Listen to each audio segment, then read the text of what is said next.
that one that goes, objection! Good evening, ladies and gentlemen, welcome to another Friday Night Bird Justice with me, Emperor Louie. Today we're going to play Aviary, which is an amazing game that, as you can see, is already starting to play, because I didn't set things correctly. There is a dead frog. Is that Monsieur Greenville? Oh mon Dieu. It's set in Paris in 1848. Dame Catherine. Oh my god, that is so creepy. That is a cat with a hood, but it's fucking creepy. Act 1, a cat with claws. But as I was saying, this is a bird... this is a bird-based justice game, or lawyer's game. It's midday already. Where on earth is that featherhead? I think that's how Sparrow's son should talk. Well, look who finally decided to get up. Haven't you heard what they said about the early bird, Falcon? Too early for worms. Pass the Cabernet Sauvignon. Good way to start your day. Fancy, posh fucking way. There'll be time for that later. We've got some business to handle first. Business? Bing! Business. A letter arrived while we were sleeping. I haven't opened it yet. It's probably just more junk mail. Go ahead, Sparrowson. You may have the honors. Pretty much. Let me explain. 1848, Paris, the revolution that's going to lead, if I am not wrong, to the Second French Republic and to the Paris Commune. And we follow these two intrepid heroes, Sparrowson and Flacon, who are our lawyers, who will accompany us through a series of cases. I'm trying to see if I can do this every Friday night, so I can do this Friday Night Bird Justice thing. Alright, it's probably just more junk mail, obviously. Go ahead, fucking Jesus. Go ahead, Sparrowson. You may have the honors. I'm gonna drink some water. Alright, dear Monsieur Flacon, I'm writing to you today because my daughter, Dame Cataline, it's not Catherine or Kathleen, it's Catherine, has been arrested for a crime she did not commit. She is being held à la conciergerie,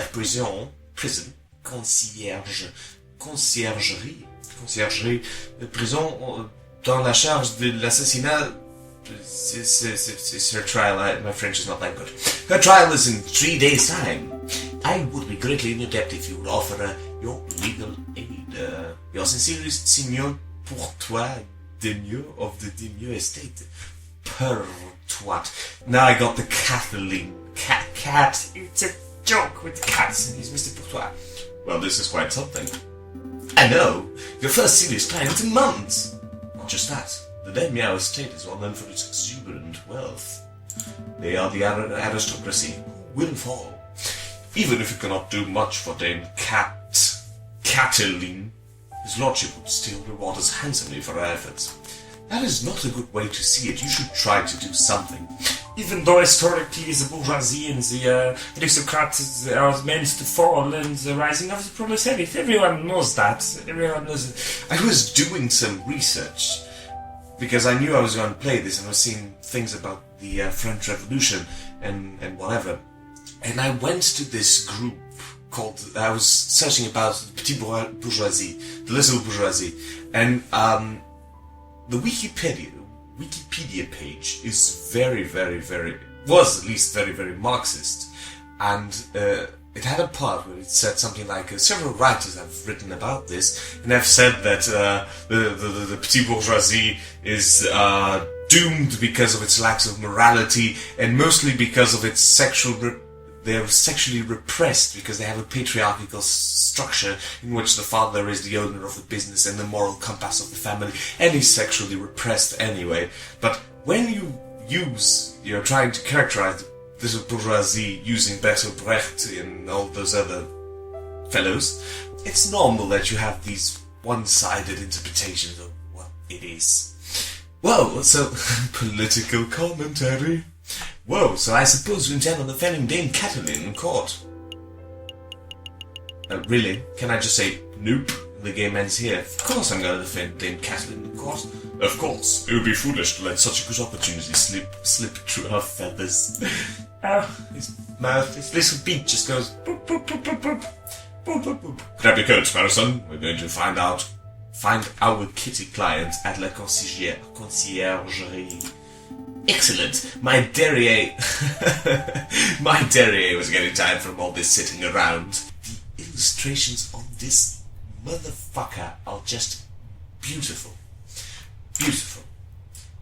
Beautiful. I've been to Paris once in my life, only once, and I don't remember shit about it. Someone probably can just look at this map and say, oh, this is the Arc de Triomphe, and this is the Bastille, and whatever. I can't. So, alright, let's go. La conciergerie.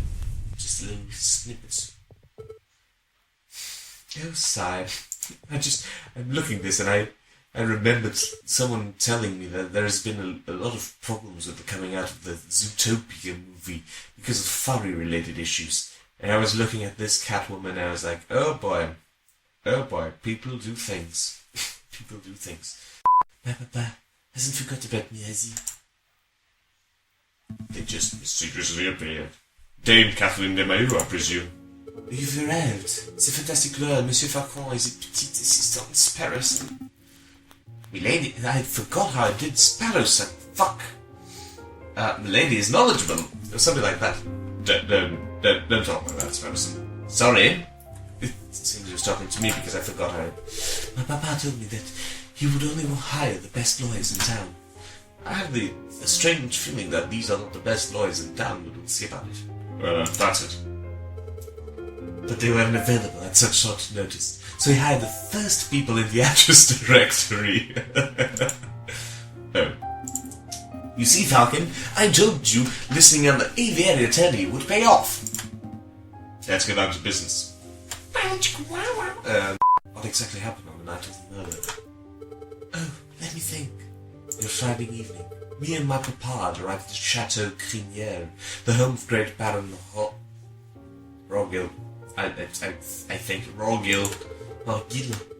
My papa spent all the evening telling Monsieur Greenway, fucking Jesus, his fucking names, and Baron about business stuff.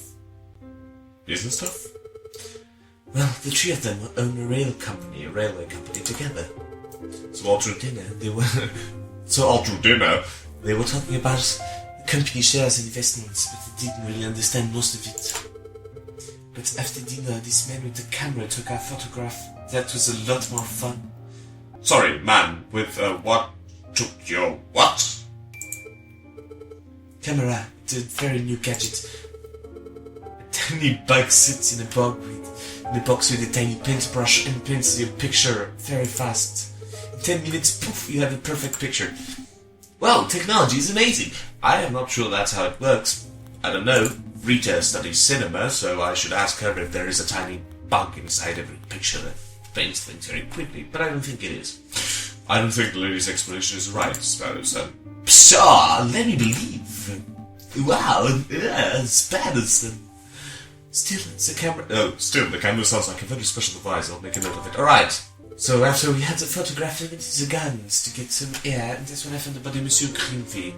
Monsieur Greenville is the frog. He owns the railway company. It was all ripped open. I was made to me standing over the froggy monsieur and called for help. And then the police arrived. Before I could say anything, I ended up here. Was there something else you want to ask, Monsieur Falcon? Yes. Who was there that evening? I know your father, you, the man who took the photograph, and the frog, and the other friend. Dame Kathleen, what in the banquet? Well, there was me, my papa, my dearest mamma could make it, right? No mamma. Baron Rogil was at dinner, his housemaid Colleen, me, Papa, Baron Colleen, Monsieur Greenville until, he died. There was Monsieur Robito de Robinho, the man with the camera, but he was only there for a little while. I did not see anything, I'm afraid. The evening was very normal, the food was delicious, the conversation was boring. It was all very ordinary until the incident. I see. Wait, Falcon, you missed something of huge importance. I did? Did I as well? Damn, Kathleen, you said the food was delicious. Ah, fuck, but you didn't say what food it was. You in a damn stomach. Alright, I was thinking there was something important. We had poached red herring to start, garnished with garlic butter. Red herring? Go on. Then a marbled steaks and perfect bloody rare. Glorious Falcon. Write this down. Is this going to be relevant? Oh, alright. Bloody rare steak. Remind me of what I was talking about guys in the empty stomach. I find it strange that you... What? Come to think of it, I did find it strange that you have any cutlery. Cutlery for the steak? No. You would think that the Great Baron of Chateau Crinière would have gorged as you were, but that was not to be seen. That is a little peculiar. Is there anything else you wanted to know, Monsieur Falcon? No, I think that will be all. You do believe my story, don't you? Ha! I believe in justice. Alright, and leaving with that note, I'm going to end the episode. I'm very intrigued to see what is going to happen here. We had just a little snippet of the possibilities. I will probably go see the castle first, because it seems more interesting. I'll go see the castle first, and then I'll go search for the photographer. But, leaving you with the note of believing in justice, I will see you all in the next video.